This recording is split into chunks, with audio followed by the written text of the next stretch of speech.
For the first question, brother, since we're focusing now on Jesus among secularization, of course we have to define first the word. What is secular? What is a secular world, brother Omar? Okay, so first, I would like to affirm that this is an important question. Since the reason why I think so is because if we know what a secular world is, then we can answer the question of finding truth in this world definitely. So for clarity, when I say secular, I don't mean it in a classical and medieval way. So the church in the medieval period believed that only work that is done for the church could be seen as God's work. So the implication of this is that only the work of a monk, nun, or priest could be counted as sacred work. So the work of others who are not part of the church, let's say you're a truck driver or a farmer or maybe even an IT consultant, then in the medieval period, they will say that this is secular work. As a side comment, I would say that Martin Luther argued against this secular sacred divide. So he said that God works also in secular work, which makes it not lesser than the work for the church. So again, the secular that I mean is not in the medieval sense. Also, when I say secular, I don't mean it the same as the secularization theory. So basically, what this theory argues is that society will increasingly be characterized by a decrease in religious belief and participation. They will say that this is a result of increasing modernization and technological advancement in different cultures. So there is a strong evidence against this theory. Even sociologists such as Peter Berger and Grace Davy, they reported that most sociologists of religion now agree that the theory has been empirically shown to be false.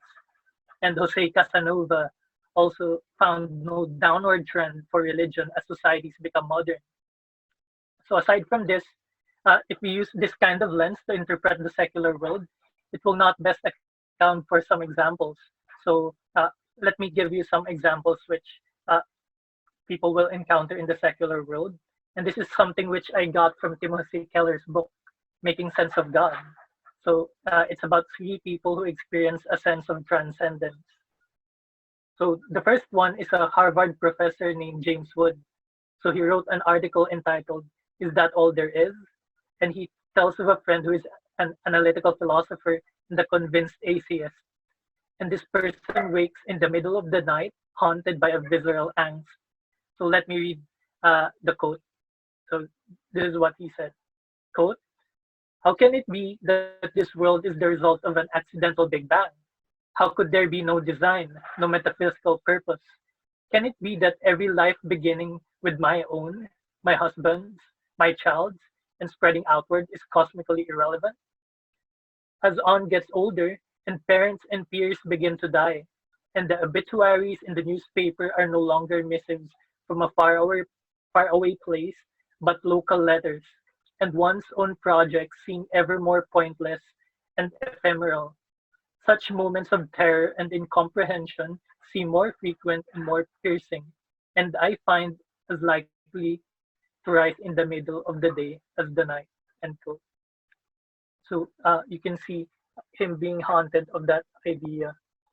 So next, the second one is Steve Jobs. So he said, when contemplating his own death, it's strange to think that you accumulate all this experience and it just goes away. So I really want to believe that something survives, that maybe your consciousness endures. Third is Lisa Chase. So she said, I wish we'll live in a magical world where science wasn't the answer to everything. So this woman believes that her departed husband is still alive in spirit, and that the magical world is closer to the truth than the secular one. So as a summary, the secularization theory can account for the three examples from Timothy Keller's book that I mentioned. And the meaning of secular in the secularization theory is not the meaning I am referring to as well. So if that's not what I mean, so what do I mean by secular? So this is where I rely on the philosopher Charles Taylor. So he wrote The Secular Age. So for him, a secular society, so belief in God is considered only as one option among the others.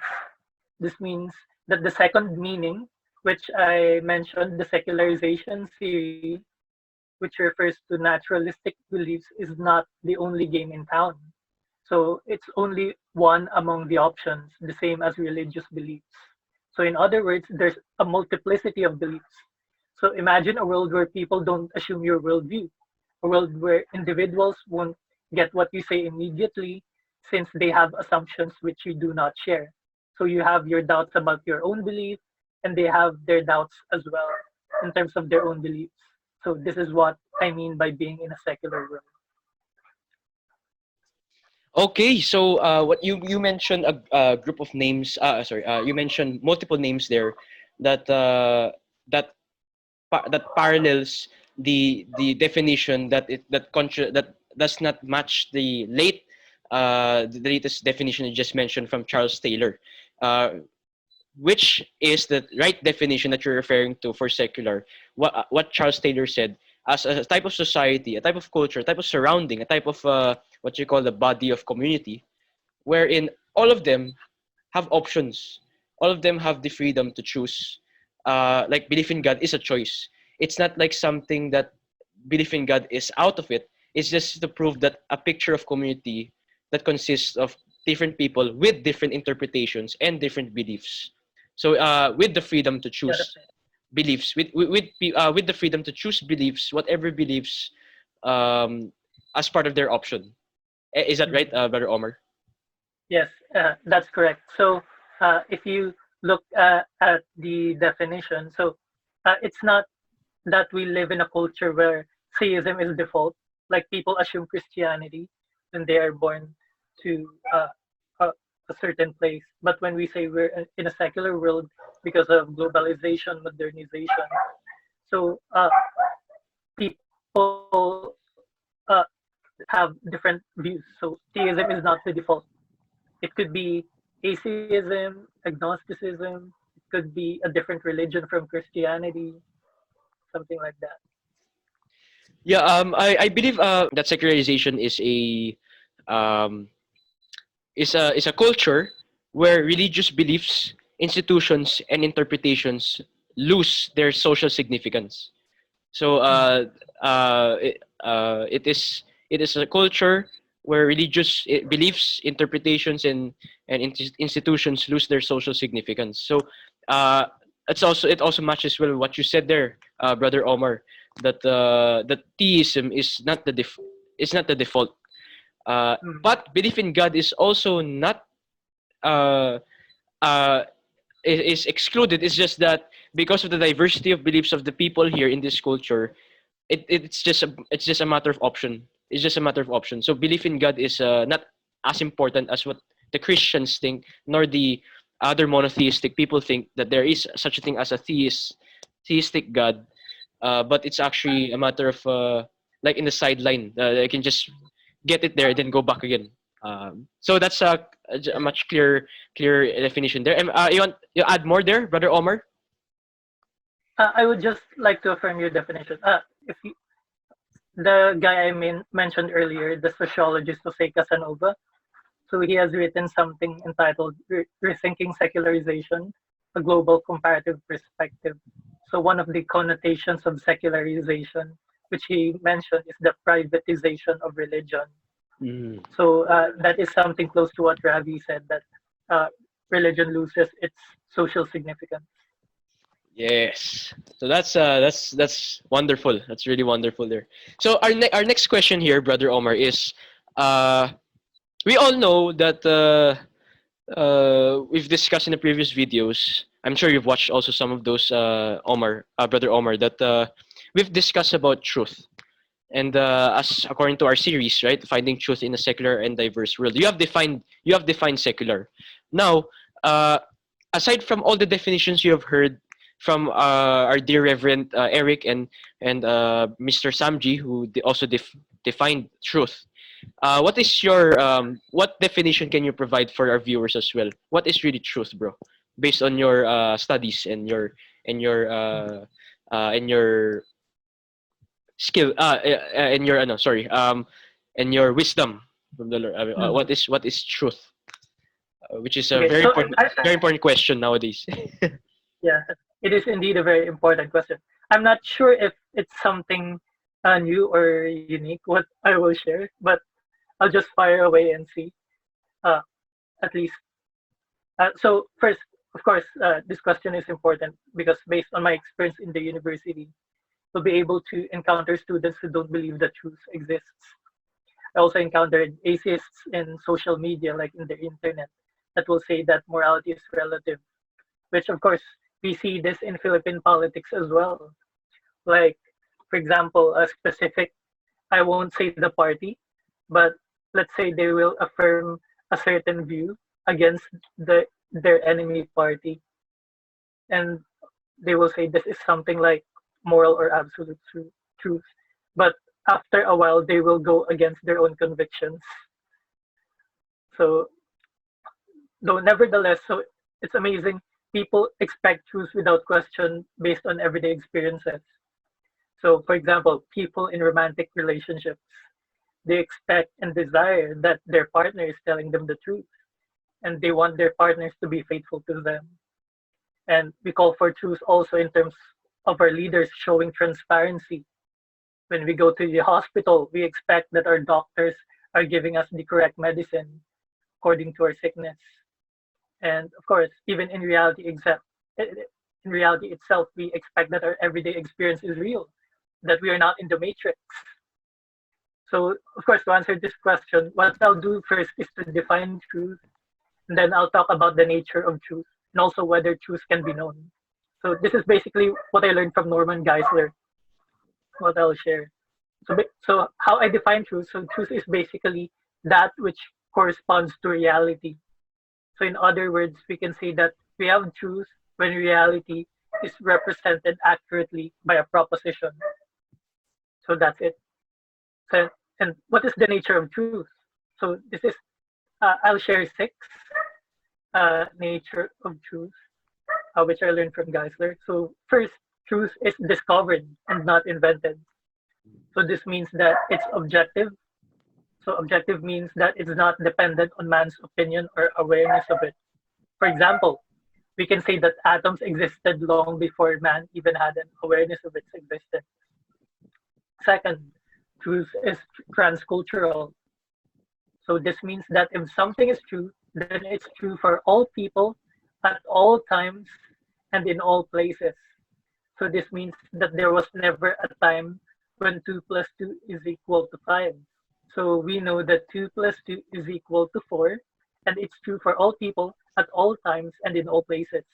So it doesn't matter whether you're an Eastern person or a Western person. There is no Indian math and then American math. So 2 plus 2 is equal to 4 is true for all. Third, truth is unchanging, even though our beliefs about the truth change. So think of a scenario where you believed a lie. So the truth about the matter does not change even if you have believed a lie. So let's say you have discovered the truth. Even if you have just discovered the truth about the matter remains the same. So it does not magically change just because you discovered that you believed a lie. Fourth, beliefs cannot change what is true, regardless of a person's sincerity. So let's say that you have a poison on your hand. So no matter how much positive thinking you do, when you drink poison, it does not magically become medicine. So if you drink it, you likely die. Fifth, truth is not affected by the attitude of the person who declares it. So think of a person you hate, or at least a bad person, or if there's a person you despise. So if that bad person declared something that is true, it does not magically become false. In the same way, if a virtuous person declared something that is false, so this is a person you love and you trust, if they declared something that is false, it does not magically become true. Sixth, all truths are absolute truths. This includes truths that may seem relative. So what do I mean? So let's say that I felt sick on June 8, 2020. It may seem relative, but it is absolutely true that I had a sensation which I interpreted that I felt sick that day.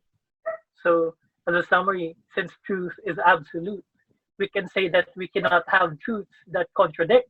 If something is true, then anything opposed to it is false.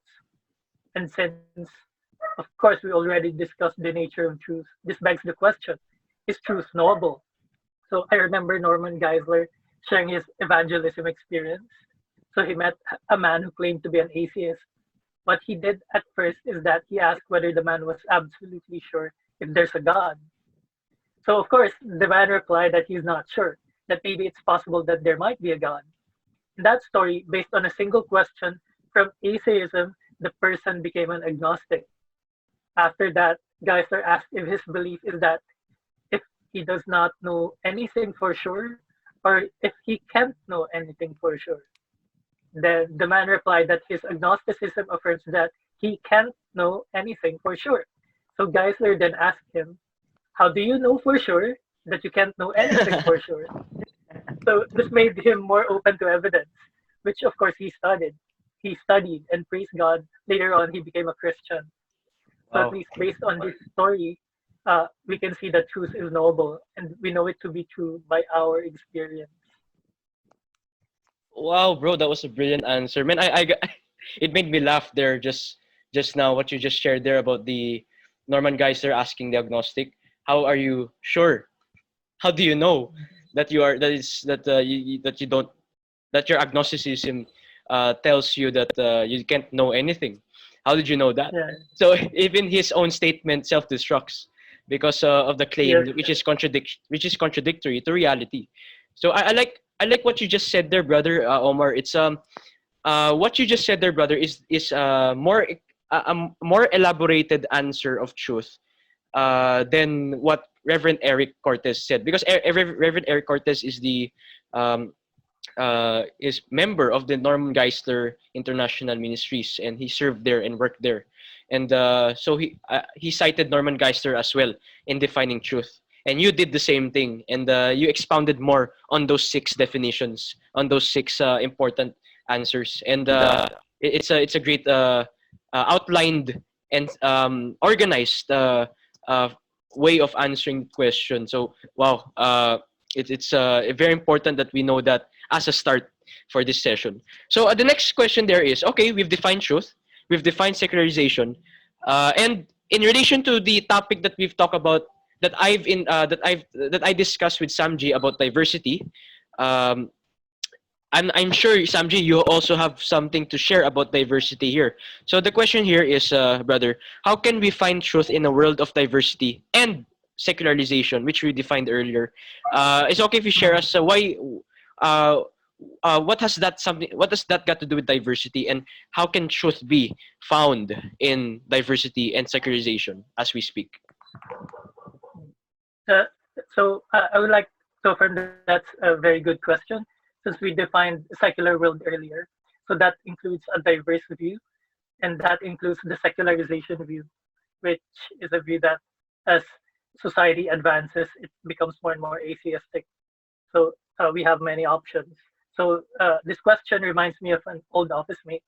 I'll just share it. So we went to the pantry. So there were three of us. So that's me, a Christian, and a Muslim friend. So we basically like talking about our own religious views. And we both agree that we can't both be right. Then we had another office mate who was listening with us.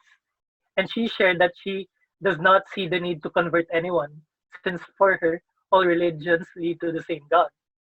So my Muslim friend and I explained to her how that is not the case. To illustrate her view, so there's a story known as the blind man and the elephant. So in this story, the first blind man touched the side of the elephant and thought that it was a wall. And the second blind man touched the trunk and thought that it was a snake. The third blind man touched the tusk and thought that it was a spear.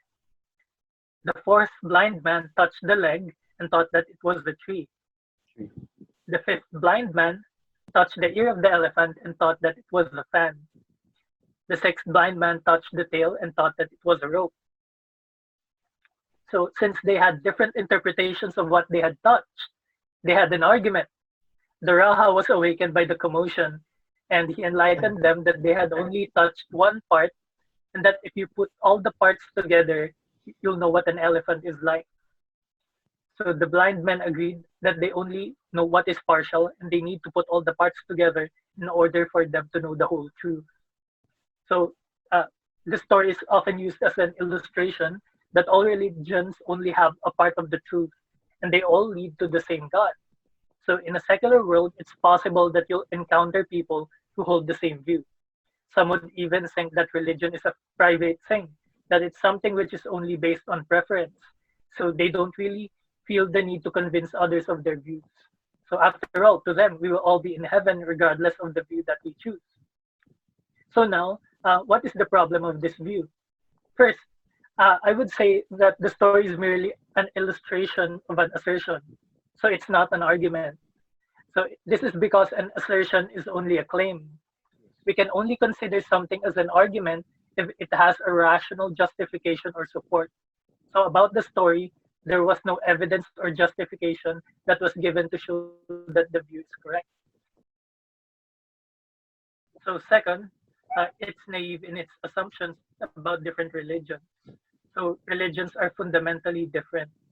And the law of non-contradiction, which means that no contradictory statements could be true at the same time and in the same sense, does not allow it. So let me give an example. So Christianity believes that those who put their trust in Christ as their savior is saved. But in Islam, they will say that you'll go to hell if you believe in Christ.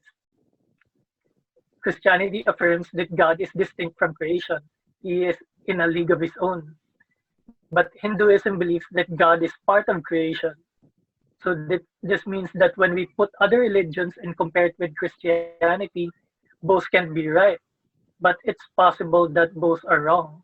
So if you remember the illustration, partial truths, different parts of the elephant, and if you put it together, it will become a whole elephant.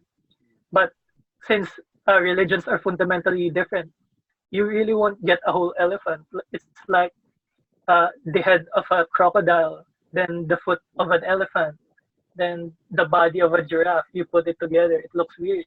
Yeah. What will happen? So the third problem, so the Raha, which portrays the person who can see everything, presupposes that truth can be known. So those who believe in pluralism believe that Christianity is wrong because they see everything. But since this view violates the law of non-contradiction, we know that this view is not true. Also, unlike the elephant, the Christian God is a God who speaks.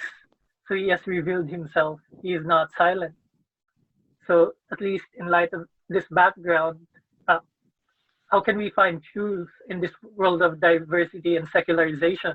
So to help us, I'll share 2 series of truth and 3 tests of truth, which we can use to evaluate different worldviews in the secular world. So I believe you know this. Oh yeah. So, yeah. Go for it, bro. Far away. So the 2 series of truths are the correspondence and the coherence series of truths. So the former refers to facts corresponding to reality. So for example, if your statement that you have a pizza inside your refrigerator fits the reality that there is indeed pizza inside, then it passes the correspondence theory. The latter is when all the facts are put together that they cohere in a narrative. So that's the 2 series of truths. The 3 tests for truths are logical consistency, empirical adequacy, and experiential relevance. So logical consistency asks whether something makes sense or is rational. Empirical adequacy answers whether there is a way to empirically verify the facts. And lastly, experiential relevance refers to how a particular worldview meets us where we are currently in our lives. So as a summary, the 2 series and the 3 tests for truths, I believe can help us find truths in this world of diversity and secularization. Okay. Friends, thank you very much for watching. Please subscribe to our channel, The Fellowship League, and also please click the bell button to receive all of our valuable content in this channel in your notifications. Moreover, we have a Fellowship League page, Facebook page. Please do like and follow and share this page to your friends and families and loved ones who need the encouragement, the facts, the cross, and discourses, fun-filled, with comfort, with intellectual facts and factual discussions for you guys. Thank you very much, and God bless you all.